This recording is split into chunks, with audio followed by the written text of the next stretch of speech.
जय Hind all of you, this is Yogendra. कल आपका एग्ज़ाम है और एग्ज़ाम से पहले लेसन नंबर 5 से लेकर लेसन नंबर 8 तक के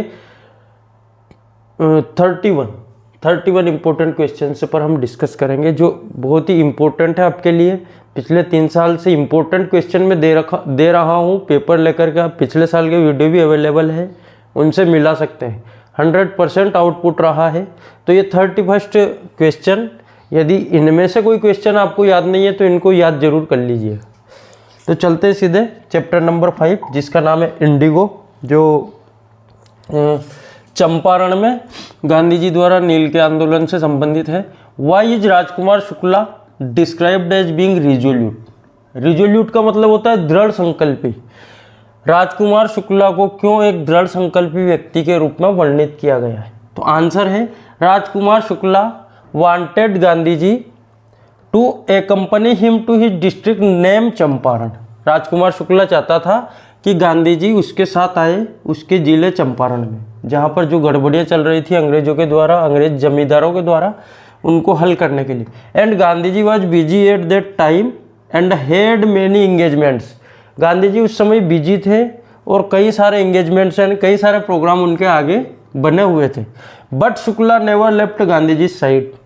तो गांधी जी जब उसको समय नहीं देते हैं तो शुक्ला कभी भी गांधी जी का पीछा नहीं छोड़ता है। जहाँ कहीं गांधी जी जाते हैं उसी साइड पर शुक्ला चला जाता है।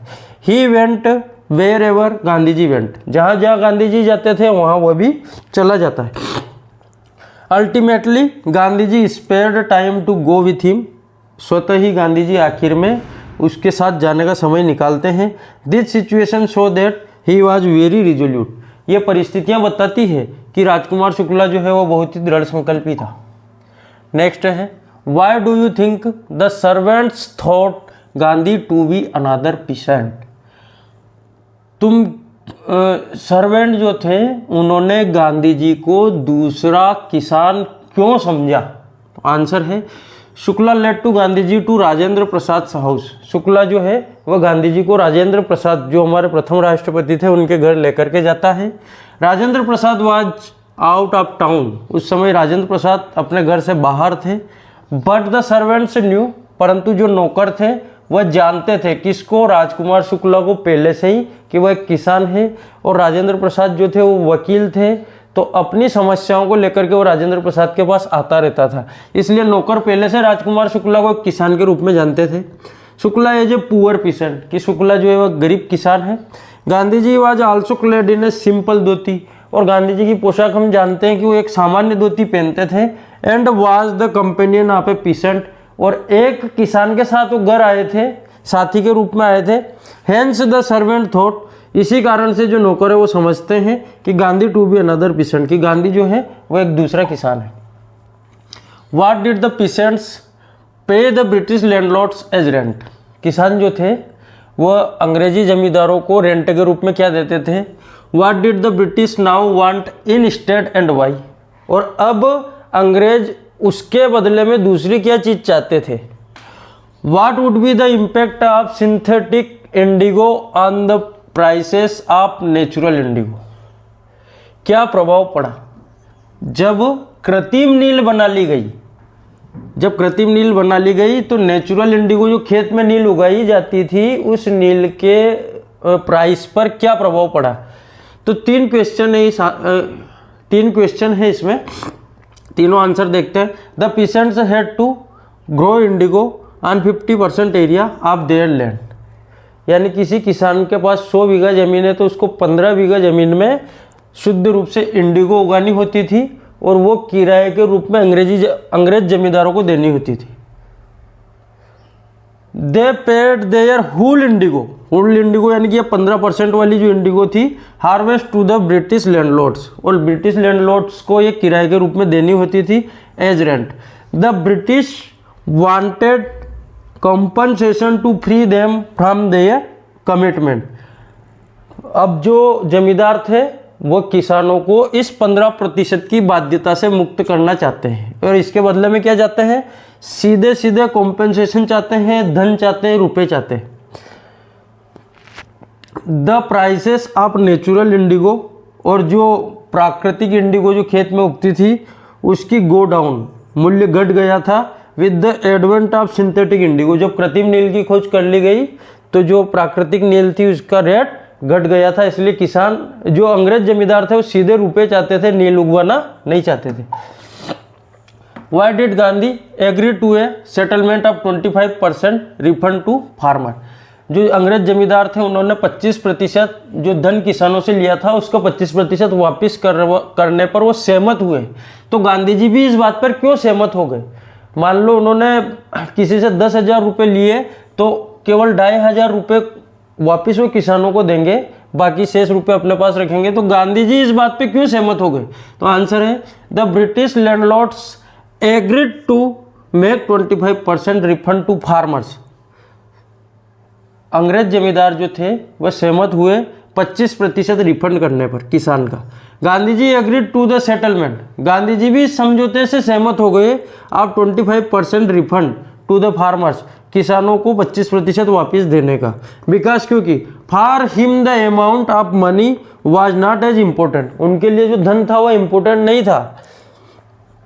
एज द टोकन विक्ट्री, ये एक उनकी जीत थी किसानों की ऑफ द पीसेंट्स। ये किसानों की जीत थी और वो किसानों की जीत के रूप में इसे देख रहे थे। नेक्स्ट क्वेश्चन है how did the episode change the plight of the peasants. किस प्रकार से चंपारण का जो पूरा घटनाक्रम था उसने किसानों की स्थिति को बदल दिया। Now the peasants raised their courage. उस घटना से किसानों का साहस बढ़ गया। They understood their rights. वे अपने अधिकारों को जान गए। And also defenders of their right. और अपने अधिकारों की रक्षा करना भी जान गए। The British planters also left their states. और अंग्रेज जमींदार जो थे वो अपने स्टेट को, अपनी ज़मीनों को छोड़कर जाने लगे। And now states come back to peasants. और वह ज़मीनें फिर से किसानों के पास आने लगी। Indigo share cropping. इंडिगो फसल जो थी, नील की फसल जो थी, उसकी बटाई की जो व्यवस्था थी नाउ डिसअपियर्ड, वो गायब हो चुकी थी फॉर एवर, हमेशा के लिए। नेक्स्ट है why do you think Gandhi considered the Champaran episode to be a turning point in his life. तुम क्यों सोचते हो कि गांधी जी जो चंपारण आए वह उनके जीवन का एक टर्निंग पॉइंट था, परिवर्तनकारी पॉइंट था। Gandhi declared to the Britishers that they can not order him about in his own country. Gandhi ये घोषणा करते हैं कि अंग्रेज उनके स्वयं के देश में, अंग्रेज गांधी जी को उनके स्वयं के देश में आदेश नहीं दे सकते हैं। They can not order him about in his own country. By this episode, और इस घटनाक्रम से Gandhi refused to leave Champaran. अंग्रेज उनको चंपारण छोड़ने का नोटिस देते हैं परंतु गांधी जी छोड़ने से मना कर देते हैं। When he was ordered ultimately the government had stopped. स्वतः ही सरकार रुक जाती है, झुक जाती है। नेक्स्ट है how was Gandhi able to influence lawyers given in instances. कैसे गांधी जी वकीलों को प्रभावित करते हैं, कुछ उदाहरण दो। The lawyers wanted Andrew to stay in Champaran. वकील जो थे वो एंड्रू जो था वो गांधी जी का फॉलोअर था और उसका कहीं फॉरेन में पोस्टिंग हो गई थी तो वो गांधी जी से अनुमति लेने के लिए आता है। तो वकील चाहते हैं कि एंड्रू वहीं पर रुक जाए और जो गांधी जी कर रहे हैं उसमें उनका सहयोग करें एंड हेल्प देम, और उनकी सहायता करें। But Gandhi was not ready and he opposed them. Gandhi ji इसके लिए तैयार नहीं होते हैं और इसका विरोध करते हैं। ही सेड दैट, वो ऐसा इसलिए करते हैं, वो आगे कहते हैं it would be their weakness, कि ये उनकी कमजोरी होगी, to take the help of an Englishman, कि एक अंग्रेज व्यक्ति की हम सहायता लें, ये हमारी कमजोरी होगी। They should know how to win their own battle. उन सब वकीलों से कहते हैं कि सबको जानना चाहिए कैसे हमें हमारा युद्ध जीतना है। Also they should be self reliant, और हमें स्वयं पर आत्मविश्वास रखना चाहिए, भरोसा रखना चाहिए। नेक्स्ट है how do we know the ordinary people to contribute to the freedom movement. MP board 2023 में पूछा गया, लॉन्ग क्वेश्चन में पूछ सकते हैं, लास्ट क्वेश्चन है इस चैप्टर का। The ordinary people were also interested in freedom movement and they always stood with Gandhi at every juncture. जो सामान्य लोग थे वो इंटरेस्टेड थे फ्रीडम मूवमेंट यानी स्वतंत्रता आंदोलन में, and they always stood with Gandhi at every juncture. और गांधी जी जिस भी परिस्थिति में थे, हर परिस्थिति में वो गांधी जी के साथ खड़े होते हैं। At Motihari they flocked in thousands, Motihari में वो हजारों की संख्या में आ जाते हैं। व्हेन दे कम अक्रॉस, जब वो जानते हैं that Gandhi was in trouble, कि गांधी समस्या में है, प्रॉब्लम में है, विद द अथॉरिटीज, सरकार के द्वारा, they were ready to do anything in this movement, और उस क्षण वो कुछ भी करने को तैयार थे। Thus here we can say that ordinary people to contribute in the freedom movement. इस प्रकार से हम कह सकते हैं कि जो सामान्य लोग थे उन्होंने भी स्वतंत्रता के आंदोलन में अपना पूरा सहयोग दिया। नेक्स्ट क्वेश्चन है चैप्टर नंबर 6 जिसका नाम है poets and pancakes. What does the writer mean by fiery misery of those subjected to makeup. जिन लोगों का मेकअप होना होता था उनको लेखक ने फायरी मिजरी क्यों कहा।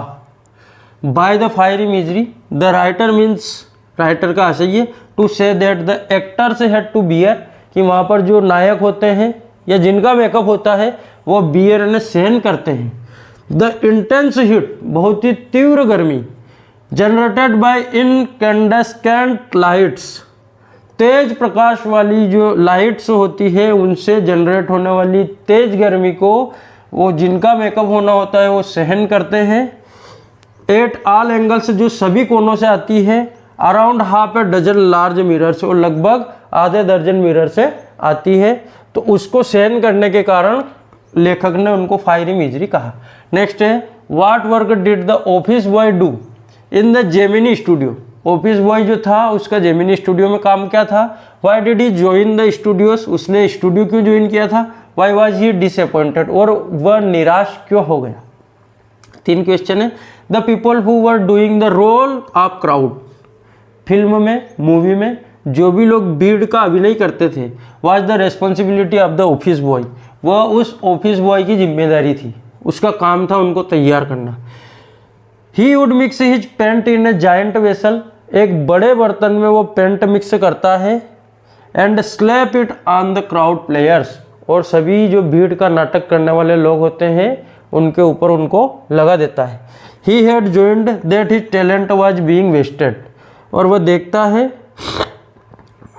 ऑफिस बॉय देखता है कि उसका जो टैलेंट है, उसकी जो प्रतिभा है वो बेकार हो रही है। ही बिकम डिसअपॉइंट, और वह यहाँ पर निराश होता है, उसको उस काम में मज़ा नहीं आता है। Why was the office boy frustrated, who did he show his anger on. Office boy जो था वह तनाव में क्यों था, और वो अपना गुस्सा किसके ऊपर दिखाता है। तो the office boy was frustrated because he felt that his talent was going to be wasted. जो ऑफिस बॉय था वह तनाव में था क्योंकि वह महसूस करता है कि उसका जो टैलेंट है, उसकी जो प्रतिभा है वो बेकार हो रही है। He showed his anger on Kothamangalam Subbu, वो अपना सारा गुस्सा एक व्यक्ति पर दिखाता है जिसका नाम है Kothamangalam Subbu. Who was number 2 at Gemini Studio, जिसकी पोजीशन जेमिनी स्टूडियो में नंबर 2 की थी। सबसे नंबर 1 पर था बोस, सेकंड नंबर पे था Kothamangalam Subbu. He held him responsible for his disgrace and downfall, और अपनी सारी प्रतिभा के डाउनफॉल का और पतन का कारण जो ऑफिस बॉय मानता है वह कोथामंगलम सुब्बू को मानता है। नेक्स्ट है who was the English visitor. English visitor कौन था। The studio to the studio, studio में जो इंग्लिश विजिटर आया था वह कौन था। The English visitor to the studio was Stephen Spender. Stephen Spender एक कवि था। He was the editor of the Encounter, और वह एनकाउंटर पत्रिका का संपादक भी था। How did the author discover who the English visitor to the studio was. कैसे जो लेखक है वह यह पता करता है कि इंग्लिश विजिटर जो स्टूडियो में आया था वह कौन था। आंसर है before investing money in participating in a short story contest organised by an English periodical. एक अंग्रेजी साप्ताहिक पत्रिका द्वारा एक कॉन्टेस्ट आयोजित किया जाता है जिसमें शॉर्ट स्टोरी लिखनी होती है। तो उसमें कुछ रुपया इन्वेस्ट करें उससे पहले लेखक उस पत्रिका के बारे में खोज करता है। द एनकाउंटर, पत्रिका का नाम था the Encounter. The author did a research on it, लेखक जो है उस पर खोज करता है। In the British Council library, इसके लिए वो ब्रिटिश काउंसिल लाइब्रेरी जाता है। While going through an issue of that periodical he discovered that the English visitor was the poet Stephen Spender. तो जब वो उस पत्रिका की खोज करने जाता है द एनकाउंटर की, तो उसको उस पत्रिका में पता चलता है कि जो इंग्लिश विजिटर आया था वो स्टीफन स्पेंडर था। नेक्स्ट है what does the God that failed refer to. The God that failed refer to ये एक पुस्तक थी, तो इससे लेखक का क्या आशय है। The God that failed refer to the special low priced student addition.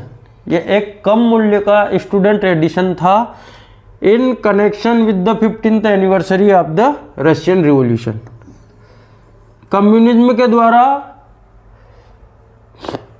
Russian revolution हुई थी, तो उसकी 50वीं एनिवर्सरी पर ये लो प्राइस्ड एडिशन था और खासकर स्टूडेंट के लिए था। In it 6 eminent man in 6 separate essays, जिसमें 6 महत्वपूर्ण लोगों के 6 अलग अलग ऐसे थे। डिस्क्राइब्ड देयर जर्नी, जिसमें वो अपनी जर्नी को बताते हैं इनटू कम्युनिज्म। कम्युनिज्म एक विचार है जो कहता है कि धर्म जो है वो एक अफीम में इस प्रकार के विचारों से खड़ा हुआ है। वो 2 ही वर्ग मानता है, एक तो धनाढ्य वर्ग और एक मजदूर वर्ग। तो इस प्रकार से उसका कहीं लंबा चौड़ा दर्शन शास्त्र है। तो कम्युनिज्म की ओर जो 6 लोग जाते हैं एंड देयर डिसइल्यूजन, और वहाँ जाकर के उनका सारा भ्रम दूर हो जाता है।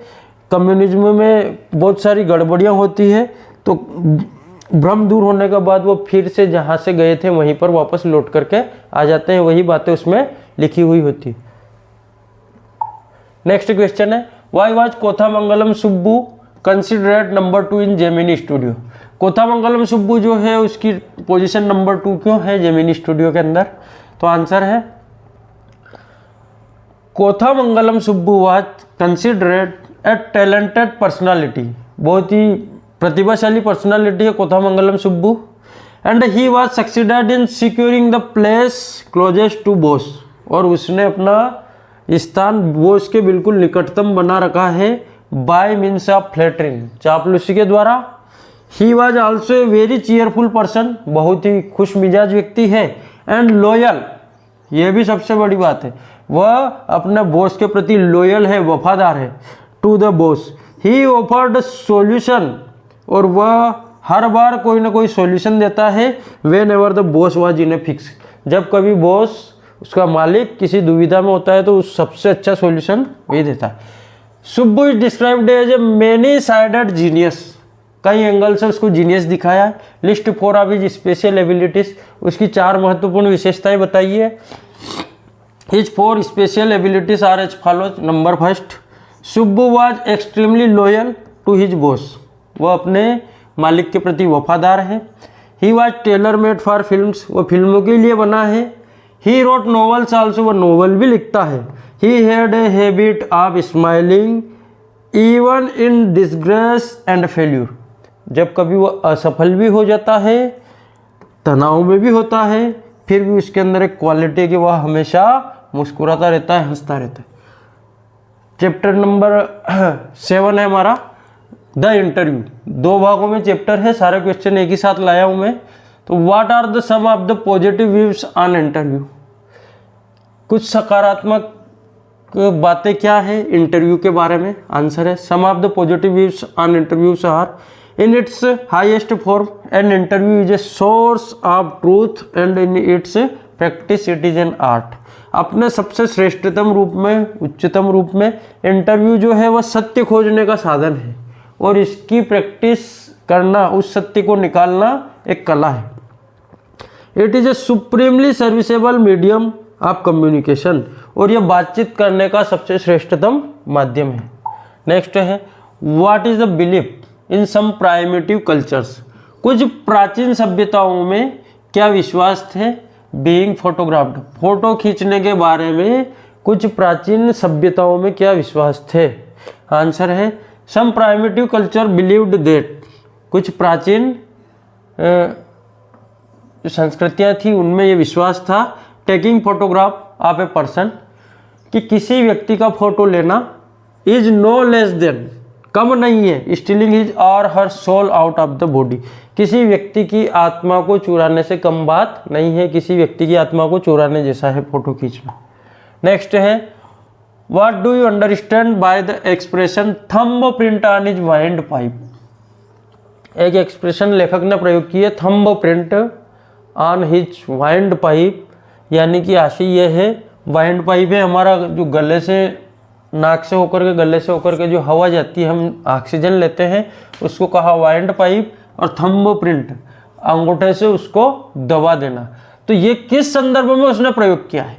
It means having been strangulated, the interview as an assault. उसने कहा कि इंटरव्यू जो है एक आक्रमण है ऑन ए पर्सन, किसी व्यक्ति पर, एज इट मेक्स हिम और हर सो टेंस, और वह जिस व्यक्ति का इंटरव्यू लिया जा रहा है उसको इतना अधिक टेंस कर देता है, उग्र कर देता है, दैट ही और she feels as bad as being choked, के सामने वाला व्यक्ति उसमें ऐसा ही महसूस करता है कि जैसे उसका सांस रुक गई हो, एकदम से चोक्ड हो गया। Who in today's world is our chief source of information about personalities? व्यक्तित्व, किसी के व्यक्तित्व को जानने के लिए वर्तमान समय में सूचना का सबसे अच्छा माध्यम कौन है? तो in today's world the chief source of information about personalities is only interview, इसका आंसर है इंटरव्यू। नेक्स्ट है how does Eco find the time to write so much. Eco कैसे समय निकालता है इतना अधिक लिखने के लिए? In this regard Eco has stated in his own words, इस बात को इको स्वयं अपने मुंह से कहता है, that the life of every person has empty space, कि प्रत्येक व्यक्ति के जीवन में कुछ खाली स्पेस होता है, खाली समय होता है, विथ नो इम्पोर्टेंट जॉब्स, जिसमें कोई महत्वपूर्ण काम नहीं होता है। He says that he did most of his writing works during these free intervals, वह कहता है कि he says that he did most of his, उसने अपना अधिकतम लिखने का काम इसी खाली समय में किया है।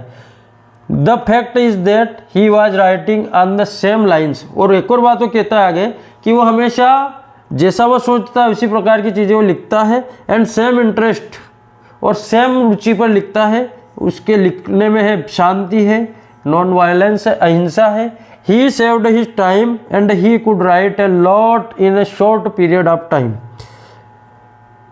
इस प्रकार से वो अपना समय बचाता है, and he could write a lot, और बहुत सारी बातें लिख सकता है इन शॉर्ट टाइम, कम समय में। That was the secret of his writing, यही उसके लिखने का सीक्रेट है। Question 6, what is the reason for the huge success of the novel the name of the rose. The name of the rose जो novel है उसकी सफलता का कारण क्या है? तो the name of the Rose contains a very serious theme, बहुत ही, एक तो उसकी जो थीम है वो बहुत गंभीर है।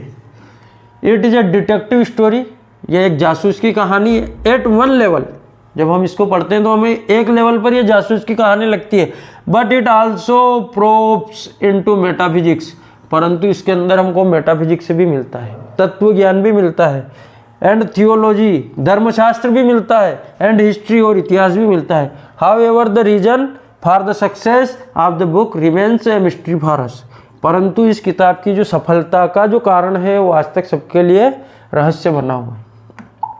चैप्टर नंबर 8 गोइंग प्लेसेस को देख लेते हैं हम। Where was it most likely that the two girls would find work after school. School के बाद दोनों लड़कियां कहाँ पर जॉब ढूंढना पसंद करती है? तो that places was a biscuit factory, biscuit factory में जाना पसंद करेगी। And it was likely that they would work there after school, और यही वो स्थान था जहाँ पर वो स्कूल के बाद काम करना चाहती थी। Does Geoff believe what Sophie says about her meeting with Danny Casey. Danny Casey एक आयरिश फुटबॉल प्लेयर है, जब उससे मिलने की कहानी डैनी सोफी जो है वह जब जियोब को सुनाती है तो क्या वो जियोब उसकी बात का विश्वास करता है? आंसर है he does not believe, no he does not believe what Sophie tells him. नहीं, सोफी उसकी बात का बिल्कुल विश्वास नहीं करती है। He says that it is the unlikeliest thing he had ever heard. वह कहता है कि यह सबसे अविश्वास करने वाली बात है जो उसने अब तक अपने जीवन में सुनी है, उनमें सबसे ज़्यादा अविश्वास करने वाली बात यही है। नेक्स्ट है, what were the option that Sophie was dreaming of. वो कौन कौन सी काम थे जिसका सोफी सपने देखती थी। Why does जेंसी discourage her from having such dreams. और जेंसी जो है उसको ऐसे सपने देखने से डिस्करेज क्यों करती थी। तो आंसर है, Sophie was dreaming of having a boutique. वो एक बुटीक खोलने का सपना देखती है, बिकमिंग ए मैनेजर बनना चाहती है, बीइंग एन एक्ट्रेस एक्ट्रेस बनना चाहती है, and becoming a fashion designer और फैशन डिजाइनर बनना चाहती है। ये 4 प्रकार के सपने देखती है। जेंसी डिस्करेज सोफी, और जेंसी सोफी को डिस्करेज करती है बिकॉज क्योंकि सी नोज दैट, क्योंकि वो जानती है it would need a lot of money, कि इन सभी कामों में बहुत सारा धन लगने वाला है, and her father would not allow her, और उसके पिता उसको इसकी अनुमति नहीं देंगे। व्हाट डिड सोफी रीगल, एकदम से शक पका जाना, डर जाना। When Geoff told her father that she had met Danny Casey. Geoff से वो डैनी केसी की कहानी कहती है, तो जब जियोब उस डैनी केसी की कहानी को उसके पिता से कहता है, सोफी के पिता से कहता है, जियोब जो है वो सोफी का भाई है, तो जियोब अपने पिता से जब इस बात को कहता है तो सोफी एकदम से रिगल्ड क्यों हो जाती है, सकपका क्यों जाती है, सकुचा क्यों जाती है, एकदम से डर क्यों जाती है। She was frightened that her father would be very angry to hear this. वह भयभीत हो जाती है कि उसके पिता इस बात को सुन करके बहुत ही क्रोधित होंगे, एंड वुड रिव्यूक हर, और उसको डांट पड़ेगी फॉर इट, इस बात के लिए। That was why she रिगल्ड in fear, इसी कारण से वो डर के मारे एकदम से सहम जाती है, सकपका जाती है। Does her father believe her story, क्या उसके पिता उसकी बात पर विश्वास करते हैं।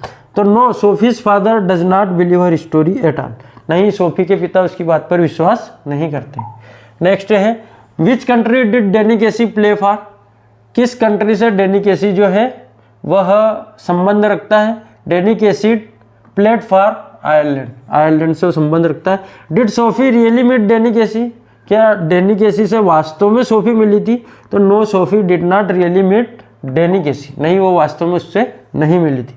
लास्ट क्वेश्चन हमारा, why didn't Sophie want Jansie to know about her story with Danny. Sophie क्यों नहीं चाहती थी कि जेंसी डैनी केसी से मिलने की जो उसकी सोफी की कहानी वो जेंसी जाने। तो आंसर है इसका, Sophie wanted to keep her romantic imagination to herself. उसकी जो रोमांटिक कल्पना थी वो उसे अपने स्वयं के पास रखना चाहती थी। If Jansie knew about Sophie's story, और यदि जेंसी जो है वह सोफी की उस कहानी को जान लेती है डैनी केसी की with Danny, the whole neighbourhood would get to know it, तो पूरा पड़ोसी उस बात को जान लेगा। यानी उसको एक और शंका थी कि ये जो जेंसी है ये सबसे जाकर के उस बात को कह देगी। Hence Sophie did not want Jansie to know about her story with Danny, यही वो कारण था कि सोफी नहीं चाहती थी कि उसकी डैनी केसी वाली कहानी जेंसी जाने। धन्यवाद, जय हिंद।